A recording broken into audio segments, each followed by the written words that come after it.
साथियों, आज हम वाल्मीकि रामायण के बालकांड के 70वें सर्ग की कथा सुनेंगे। इस सर्ग में महाराज जनक ने अपने भाई कुशध्वज को उनकी नगरी शंकाश्या से अपने नगरी में बुला भेजा है और महाराज जनक का संदेश सुनते ही महाराज कुशध्वज तुरंत उनके सेवा के लिए उपस्थित हुए हैं।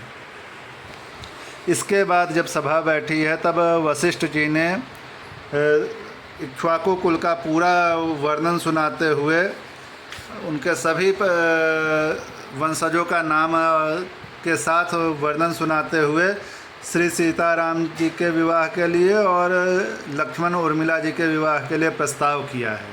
तो चलिए अब 70वें सर्ग की कथा शुरू करते हैं। श्री सीतारामचंद्राभ्याम नमः। श्रीमद् वाल्मीकि रामायणम बालकांडम 70तमः सर्गः। राजा जनक का अपने भाई कुशध्वज को सांकाश्या नगरी से बुलवाना। राजा दशरथ के अनुरोध से वशिष्ठ जी का सूर्यवंश का परिचय देते हुए श्री राम और लक्ष्मण के लिए सीता तथा उर्मिला को वरण करना। तदनंतर जब सवेरा हुआ और राजा जनक महर्षियों के सहयोग से अपना यज्ञ कार्य संपन्न कर चुके, तब वे वाक्य मर्मज्ञ नरेश अपने पुरोहित शतानंद जी से इस प्रकार बोले।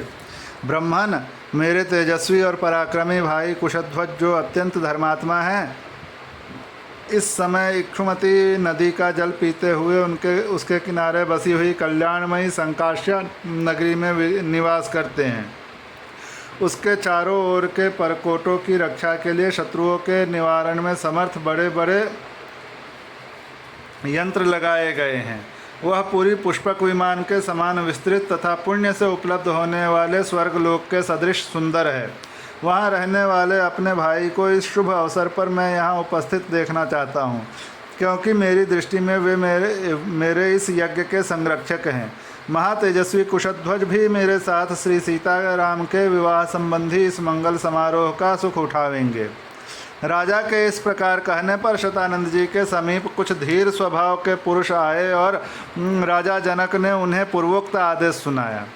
राजा की आज्ञा से वे श्रेष्ठ दूत तेज चलने वाले घोड़ों पर सवार हो पुरुष सिंह कुशध्वज को बुला लाने के लिए चल दिए।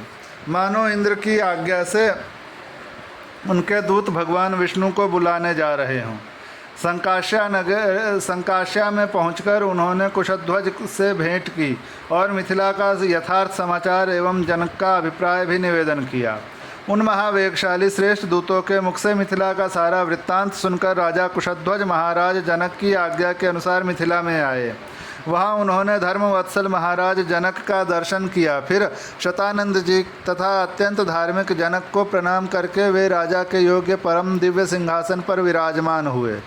सिंहासन पर बैठे हुए उन दोनों अमित तेजस्वी वीर बंधुओं ने मंत्री प्रवर सुदामन को भेजा और कहा, मंत्रीवर, आप शीघ्र ही अमित तेजस्वी इक्ष्वाकु कुलभूषण महाराज दशरथ के पास जाइए और पुत्रों तथा मंत्रियों सहित उन दुर्जय नरेश को यहाँ बुला लाइए। आज्ञा पाकर मंत्री सुदामन महाराज दशरथ के खेमे में जाकर रघुकुल की कीर्ति बढ़ाने वाले उन नरेश से मिले और मस्तक झुकाकर उन्हें प्रणाम करने के पश्चात इस प्रकार बोले। वीर अयोध्या नरेश, मिथिलापति विदेहराज जनक इस समय उपाध्याय और पुरोहित सहित आपका दर्शन करना चाहते हैं। मंत्रीवर सुदामन की बात सुनकर राजा दशरथ ऋषियों और बंधु बांधवों के साथ उस स्थान पर गए जहाँ राजा जनक विद्यमान थे। मंत्री, उपाध्याय और भाई बंधुओं सहित राजा दशरथ, जो बोलने की कला जानने वाले विद्वानों में श्रेष्ठ थे, विदेहराज जनक से इस प्रकार बोले। महाराज, आपको तो विदित ही होगा कि इक्ष्वाकु कुल के देवता ये महर्षि वशिष्ठ जी हैं। हमारे यहाँ सभी कार्यों में ये भगवान वशिष्ठ मुनि ही कर्तव्य का उपदेश करते हैं। इन्हीं की आज्ञा का पालन किया जाता है। यदि संपूर्ण महर्षियों सहित विश्वामित्र जी की आज्ञा हो तो ये धर्मात्मा वशिष्ठ ही पहले मेरी कुल परंपरा का क्रमशः परिचय देंगे। यूँ कहकर जब राजा दशरथ चुप हो गए तब यह वाक्यवेत्ता भगवान वशिष्ठ मुनि पुरोहित सहित विदेहराज से इस प्रकार बोले। ब्रह्मा जी की उत्पत्ति का कारण अव्यक्त है। ये स्वयंभू हैं, नित्य शाश्वत और अविनाशी हैं। उनसे मरीच की उत्पत्ति हुई। मरीच के पुत्र कश्यप हैं। कश्यप से विवस्वान का और विवस्वान से वैवस्वत मनु का जन्म हुआ। मनु पहले प्रजापति थे। उनसे इक्ष्वाकु नामक पुत्र हुआ। उन इक्ष्वाकु को ही आप अयोध्या के प्रथम राजा समझें। इक्ष्वाकु के पुत्र का नाम कुक्षी था। वे बड़े तेजस्वी थे। कुक्षी से विकुक्षी नामक कांतिमान पुत्र का जन्म हुआ। विकुक्षी के पुत्र महातेजस्वी और प्रतापी बाण हुए। बाण के पुत्र का नाम अनरण्य था। वे भी बड़े तेजस्वी और प्रतापी थे। अनरण्य से पृथु और पृथु से त्रिशंकु का जन्म हुआ। त्रिशंकु के पुत्र महायशस्वी धुंधुमार थे। धुंधुमार से महातेजस्वी महारथी युवनाश्व का जन्म हुआ। युवनाश्व के पुत्र मानधाता हुए, जो समस्त भूमंडल के स्वामी थे। मानधाता से सुसंधि नामक कांतिमान पुत्र का जन्म हुआ। सुसंधि के भी 2 पुत्र हुए, ध्रुव संधि और प्रसेनजीत। ध्रुव संधि से भरत नामक यशस्वी पुत्र का जन्म हुआ। भरत से महातेजस्वी असित की उत्पत्ति हुई।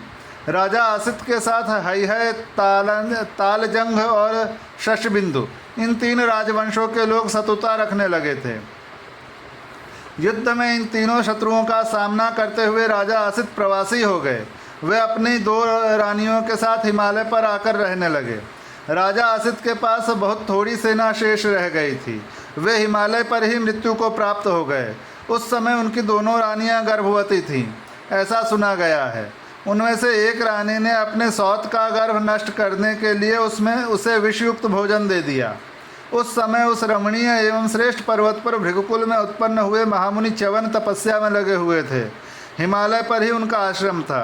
उन दोनों रानियों में से एक, जिसे जहर दिया गया था, कालिंदी नाम से प्रसिद्ध थी। विकसित कमल दल के समान नेत्रों वाली महाभागा कालिंदी एक उत्तम पुत्र पाने की इच्छा रखती थी। उसने दैवतुल्य तेजस्वी भृगुनंदन च्यवन के पास जाकर उन्हें प्रणाम किया। उस समय ब्रह्मर्षि च्यवन ने पुत्र की अभिलाषा रखने वाली कालिंदी से पुत्र जन्म के विषय में कहा, महाभागे, तुम्हारे उदर में एक महान, बलवान, महातेजस्वी और महापराक्रमी उत्तम पुत्र है। वह कांतिमान बालक थोड़े ही दिन में जहर के साथ उत्पन्न होगा। अतः कमल लोचने, तुम पुत्र के लिए चिंता न करो। वह विधवा राजकुमारी कालिंदी बड़ी पतिव्रता थी। महर्षि च्यवन को नमस्कार करके वह देवी अपने आश्रम पर लौट आई। फिर समय आने पर उसने एक पुत्र को जन्म दिया। उसकी सौत ने उसके गर्भ को नष्ट कर देने के लिए जो विष दिया था, उसके साथ ही उत्पन्न होने के कारण वह राजकुमार सगर नाम से विख्यात हुआ। सगर के पुत्र असमंज और असमंज के पुत्र अंशुमान हुए। अंशुमान के पुत्र दिलीप और दिलीप के पुत्र भगीरथ हुए।